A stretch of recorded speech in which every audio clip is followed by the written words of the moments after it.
Welcome to the AI Hustle Podcast, the podcast where we break down the latest in AI news, tools, and interview experts helping you hustle and do more using AI.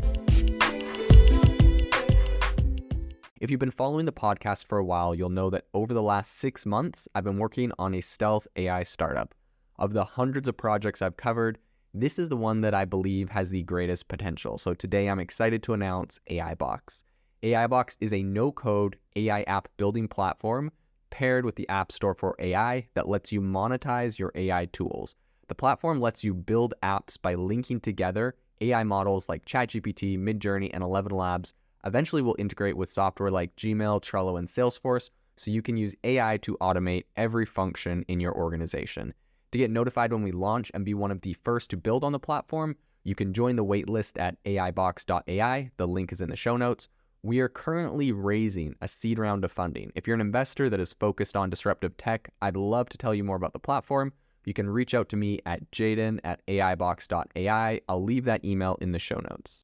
A lot of people have been talking about ChatGPT and how it's going to disrupt education and even how it's going to disrupt content creation online. So today I wanted to talk about, is it actually good at writing essays? Do these essays pass off as human? Are they easily detectable? What is the quality of these? And then I wanted to talk about some of the strengths and weaknesses of ChatGPT when it comes to specifically writing essays and content. So first off, if we're talking about the strengths, I think one of the main strengths of ChatGPT is its ability to generate text that's grammatically correct and coherent. This personally is something I would have loved in university, as when I first got there, I spent a lot of time in the language, I believe it was called the Writing Center, the Language Writing Center.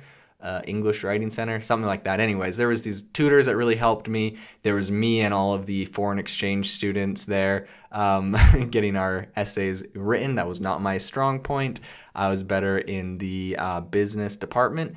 But in any case, this is something that would have come in very handy for me. So this is something ChatGPT is great at. It's achieved through its use of a pretty sophisticated algorithm that analyzes the structure and essentially the syntax of natural language. So ChatGPT is able to use this analysis to generate text that's syntactically and semantically sound. And in case you are not an English major, the definition of what that actually means syntactically is essentially in a way that relates to the grammatical arrangements of words in a sentence. So essentially everything it's been trained to do, it knows exactly how words in a sentence should be arranged for proper grammar, which is very useful, especially when you consider the fact that ChatGPT is good at virtually any language you would like to use it in. So it's got the grammar down for all languages, which is pretty incredible. And then semantically essentially means that it's in a way that is connected with the meaning of words. So what's really impressive about ChatGPT is it really understands the definition of words, what they mean, and when they combine that with the grammar, it's just really good at understanding sentences and creating things that are very coherent and make sense. So this means that the text that's generated by ChatGPT is really easy to read and understand, and this makes it pretty suitable for a very wide range of applications, including essays. So another strength of ChatGPT is its ability to learn and adapt to new situations. This is achieved through the use of machine learning algorithms, obviously, that enable ChatGPT to analyze and process all the data it's already done on the back end in order to produce the results it can produce now. So as a result, ChatGPT is able to generate text that is very contextually appropriate and relevant. So as an example, if ChatGPT is asked to write an essay about a specific topic, it's going to analyze the data it's been given, and it's going to use this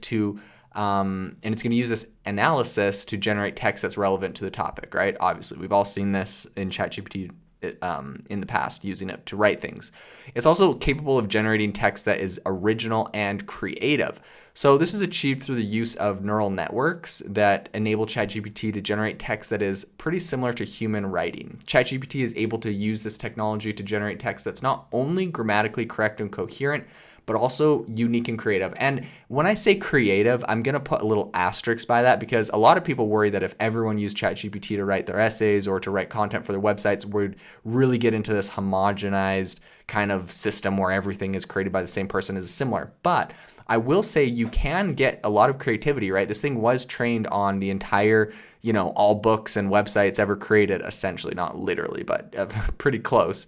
And so there's a ton of creativity there. And if you want your ChatGPT responses to be more creative, all you have to do is to put in the prompt that you give it, like write it in the tone of this person, or write it with a bunch of creative concepts that are not very common or thought of before. Like, you can generate prompts that will give you more unique or creative results. So, and we've all seen people do these, we've seen the screenshots and whatnot, but I think that's important because a lot of people really worry that the creativity is being killed when you generate stuff on ChatGPT. And while that is true to some degree, as long as a person writing an essay or creating a piece of content with it are using prompts and pushing it in a direction that elicits creative results, it is pretty powerful. And in addition to that, you can use your own creativity and imagination while writing an essay or while coming up with a piece of content if you direct it in a way that it hasn't been directed, and you start off with this point which proves this point, and this point, right? It's not something necessarily that ChatGPT came up with. You put in all of the overarching, like the architecture of the essay, if you will, and the thoughts and what it should talk about in a way that someone else hasn't thought of, but it's able to kind of put the filler stuff in there for you. So that's kind of my side note on creativity and uniqueness with ChatGPT. That being said, as far as weaknesses goes, some of the weaknesses that we do have to talk about is its lack of human-like intuition. So while it's able to analyze data and generate text that's contextually appropriate, it's not able to really fully understand the nuances and like the subtleties of human language. And this means that it's going to occasionally generate text that's off topic or irrelevant. So, if you're using it to write an essay, you definitely want to double check that. And I'd say another weakness is just its lack of like common sense, right? We have to really think about what ChatGPT is, and it's a language predictor model essentially. So it's predicting what comes next. It's not necessarily looking at the logic of what should be said or what logically follows. So it's not capable of understanding the world in the same way that humans do, obviously. This thing isn't sentient like some people would have you believe. And that means that it's going to occasionally generate text that's like literally just nonsensical or illogical. So like an example is like if ChatGPT is asked to write an essay about the benefits of exercise, it might generate text that includes statements like exercise can make you fly, like just like something crazy. It's actually, to be honest, it's getting a lot better at this as they continue to train it about just making like completely crazy statements. But if you told it to write you an essay about how exercising can make you more likely to fly, it would just write you that essay, which obviously is completely not true. It's not technically correct, but it's going to do it because you told it to. So that's another thing to look out for. So pretty much if your hypothesis on an essay is incorrect, if your thesis or theory is incorrect to begin with, it can continue with that. It can come up with validating statements and arguments, but it's going to go off of something that's wrong. So that's definitely something concerning and something to consider. So in conclusion, as far as the question of whether ChatGPT can write good essays, it's a pretty complex question. It requires a closer look at the strengths and weaknesses of the AI model. And while it has a lot of strengths, including its ability to generate text that's really grammatically correct, coherent, original, and creative, it also has some weaknesses, including lack of human-like intuition, common sense. And this really does play into, how you want to use it for writing an essay. Probably can't write it start to finish, but you can use it for some of the components, helping you come up with better grammar, structuring things, writing good essay outlines, that kind of stuff. So it's going to be interesting to see how people use this in the future. Very powerful tool, and I see a lot of disruption that it is creating. If you are looking for an innovative and creative community of people using ChatGPT, you need to join our ChatGPT creators community. I'll drop a link in the description to this podcast.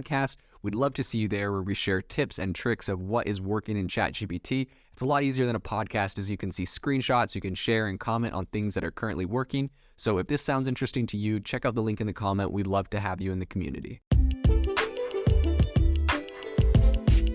Thanks for tuning in to the AI Hustle podcast. If you could do us a massive favor, we would really, really appreciate it if you could leave us a review wherever you get your podcasts. This helps people find the podcast. It helps people know this is a good place to go. And we would really, really appreciate it, as it helps us continue to bring on incredible guests and share incredible content for you to listen to.